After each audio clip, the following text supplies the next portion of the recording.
If Unitarian Universalists hold anything sacred, it is the earth. A UU child, when asked what their church believed, replied, "I'm not sure, but I think it has something to do with recycling."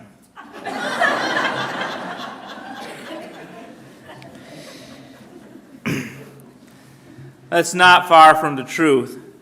Some people walk away from all religion and never look back.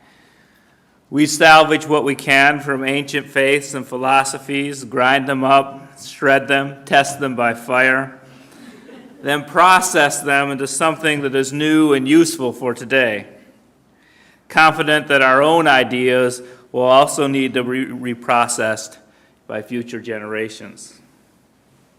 But throughout our deist, Christian, transcendental, scientific, and pagan past and present and future,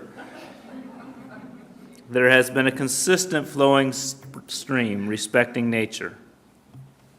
Thomas Jefferson, in addition to writing Virginia Laws on Religious Freedom, wrote Notes on the State of Virginia, which classified its topography, animals, and plants.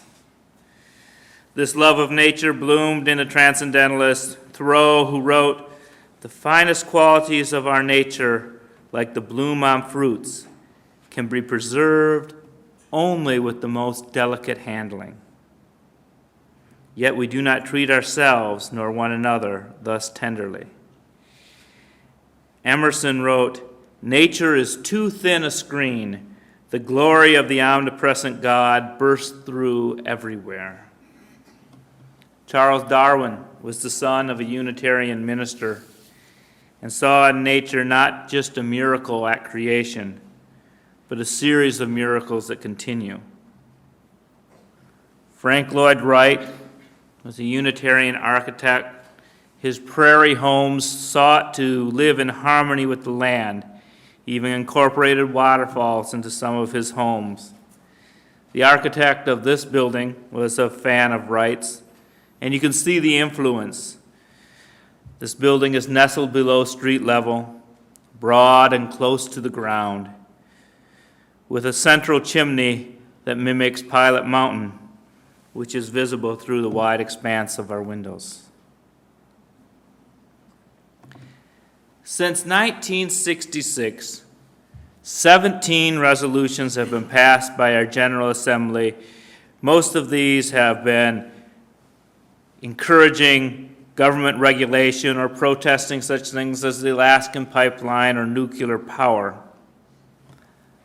But in 1999, a different type of resolution was passed. Instead of inflicting our righteousness upon others, we decided to work on our own righteousness. The study action issue for 1999 through 2001 was responsible consumption as a moral imperative. The issue, irresponsible consumption endangers our future as it wastes raw materials and precious resources, depriving people in other countries as well as our own future generations.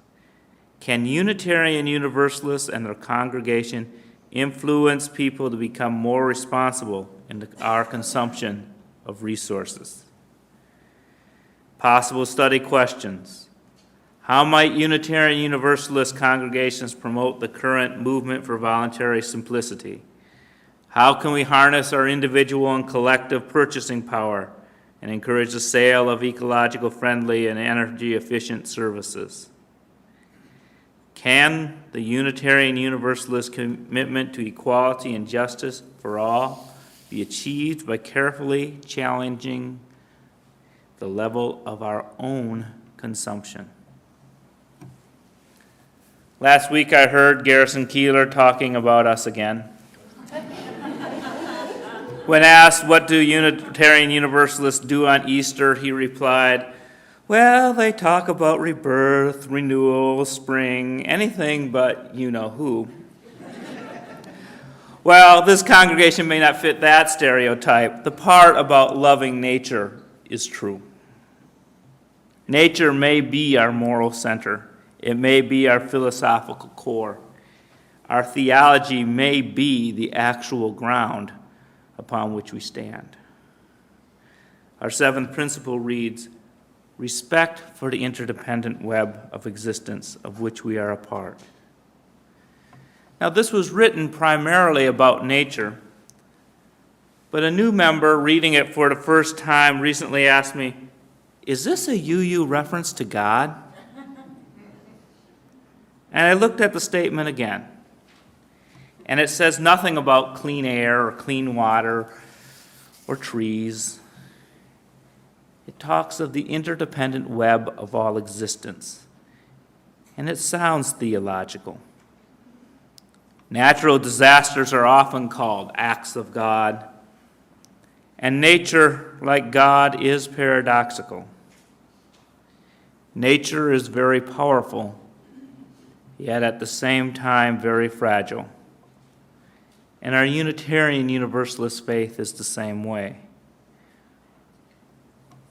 We get more out of it the more we tend to it.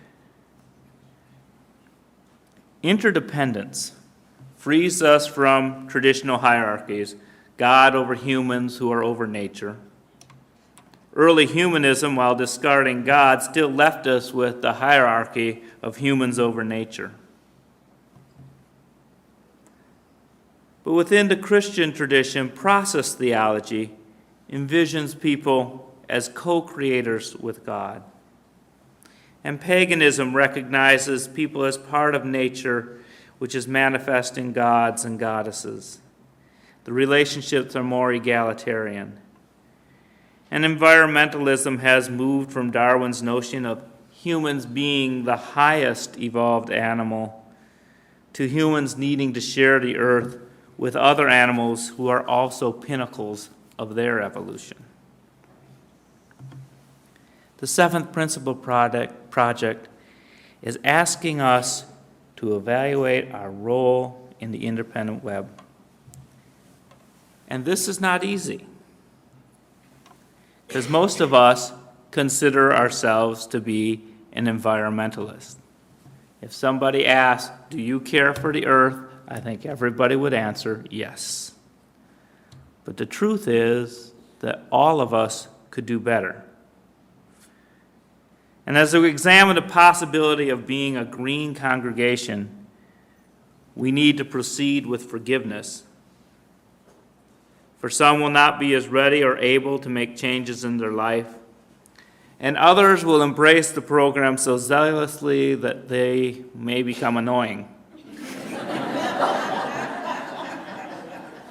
Our faith does not divide the world into saints and sinners, so let us not divide ourselves into greens and grays. This is about acceptance of one another and encouragement to spiritual growth. And our connection to the earth is a spiritual issue. Encouragement involves trust and willingness to be each other's conscience, to ask each other's questions, and to not be offended by the asking or the answer. The questions include, how are we conserving energy? How can we produce less trash? How does our food impact the earth? And there's many other questions. And not all the answers will be the same. Some will do more than this fellowship does collectively, while others may change little in their personal lifestyle, yet learn new possibilities in this community. We are all, to varying degrees, out of harmony with nature. The world says that individualized instant gratification is the pathway to happiness. But addictive consumption leaves us empty and the world full of pollution. Changing our consumption patterns will require work because it requires cooperation. It takes a little extra effort to call someone to see if you want to ride with them to church. But just as a home-cooked meal satisfies more than fast food, Our long-term happiness and fulfillment will come from sharing the earth with each other. I know many of you have done things over this Earth Day weekend and have done things in your lives and have very strong feelings about this issue and the church. I invite anybody to come and speak their mind.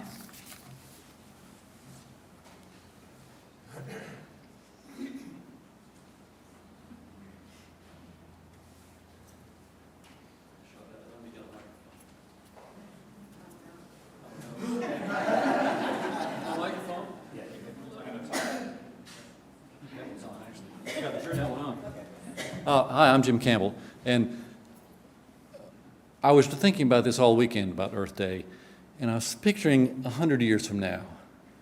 You know, no matter what we do here, we will have an impact, a small impact, but what will happen economically throughout 100 years' time when the gasoline runs out, when electricity is maybe $1 a kilowatt instead of 4 cents, things are going to be different.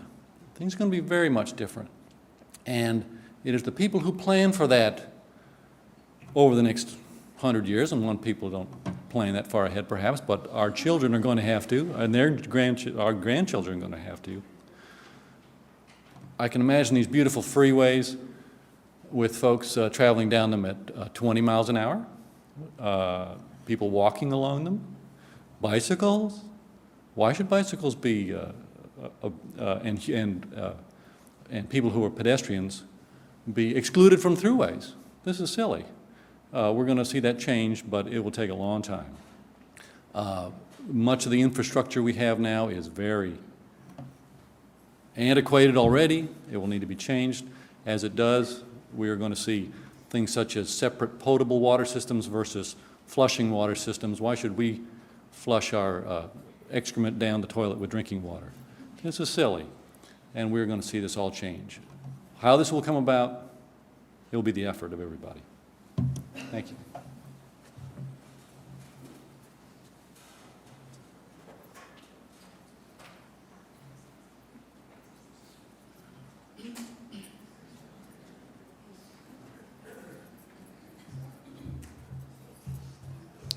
Hi, Earthlings. I think that if we stay as informed as possible, there are so many wonderful organizations. Greenpeace comes to mind, National Resource Defense Council, the Sierra Club. Get on the mailing lists. Keep informed. And every time you fill up with a tank of gas, mine costs about $15. I have a little car. I think that if I can give that $15 just every now and then to one of these groups, it adds up, it really does.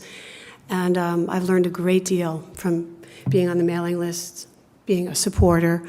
And I think that every night when you look at the moon or the stars or the clouds and you look outside your house, you'll know that it doesn't cost anything at all to have the greatest wealth of all, which is the beauty that surrounds us, especially here in North Carolina. This is my first spring here, and it's really awesome.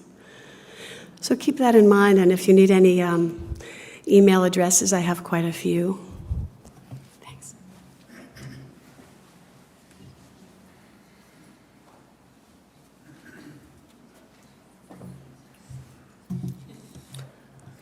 A few decades ago, I had the good fortune of spending a little over 2 years in the rainforests of Panama and the jungles of Colombia, not to mention the jungles of Southeast Asia. But some of my most vivid and fond memories are of the times that I spent in those environments. The tranquility and the beauty of nature that I witnessed is indelibly emblazoned in my mind and in my heart. And it pains me greatly to hear the things that I've been hearing about what's happening to the rainforests of Brazil And I don't know what we can do about it, but I guess that's all part of this movement and everything. But I just wanted to share with you all my feelings and my sentiments about this travesty. And surely there has to be some sort of a better compromise between enterprise and nature. But it's just a tragic travesty of what's going on in those rainforests down there now.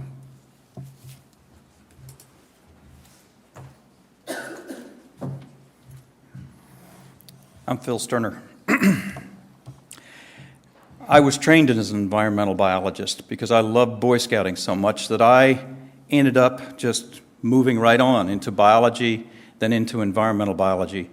Got master's degrees. It was in the middle of the 60s, and we had in the profession a lot of angst with this is the way you ought to do it with ecology, and this is what we ought to do with our biosphere. And what I soon realized was we had a lot of people who knew that they wanted to change things very positively. Good intentions, but what I also learned was how little we know about the world we live in. We cannot even identify the organisms in a biosphere, in a microbiosphere, let alone know all the relationships. So what I came away with as a person now 30 years later, and I'm still trying to practice, is a humbleness about thinking we as human beings know how to fix it. What I take is that we need to fix our excesses. David, your comment's right on for me. That rainforest activity is just far beyond a normal, appropriate use of our environment. I love the Indian approach, where you only take what you need and you live with it. But there are things I've been trying to fix in my own life, and I haven't done it all that well. I haven't carpooled, it's not convenient, etc. But I really like this whole thing about our UU approach of a green sanctuary, a green life, because it makes me rethink in this context, which I wanted to give you, because we are so limited what we know about the world around us. But I'm willing to consider where I am really doing inappropriate things. So help me, and I will give you my 2 cents too, once in a while. I just wanted to make an announcement. Today, Earth Day, at 3 o'clock in Grace Court, Interfaith Partners for the Earth is holding an Interfaith Earth Day celebration. The UU Guitar Chorus will be performing. Gail is going to be leading us in a chant. I'll be giving a sermonette. And there'll be other ministers and other folks that are partaking in this or participating in this service, and I invite you all to join us.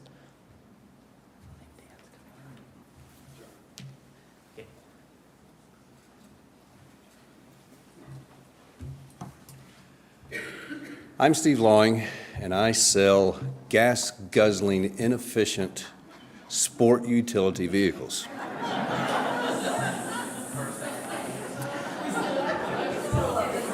When folks come to the dealership and they ask me my opinion of them, I try to gear them to a minivan or something that is much more efficient. But long story short, it doesn't matter. They've already made up their minds or they wouldn't be there. As you use, or as anybody, the only thing that can be done to change this is to change the mentality of the people that are buying these vehicles. They don't need them. 9 out of 10 people who buy these things just like them. I want one. Women buy these things, these urban assault vehicles, because they feel better in them, not because they need them. It's absolutely ridiculous, and I see it every day, and I am party to it, but it's what I do. And I would love to see it change, but it's going to take more than me quitting the business or anything like that to institute change. It's just a public perception. So, if you want one, I'm there.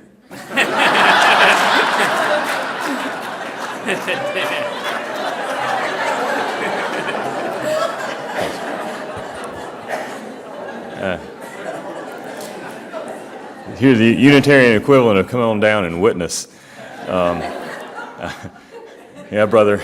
I'm Dan Bessie, and I'm currently I'm working for the Conservation Council of North Carolina. It's another group we can get involved in.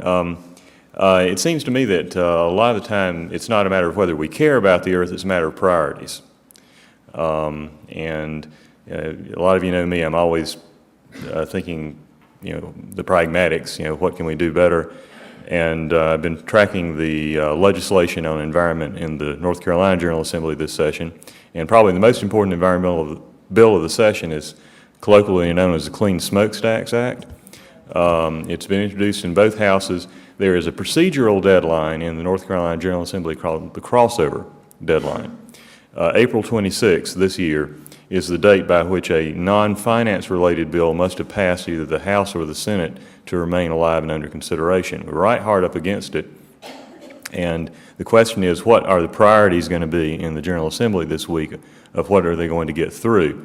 And that Clean Smokestacks bill that would substantially reduce pollution from coal-fired power plants that produces both urban smog and acid rain is one of the bills that could get passed by the Senate this week, but it's not necessarily going to be considered in time.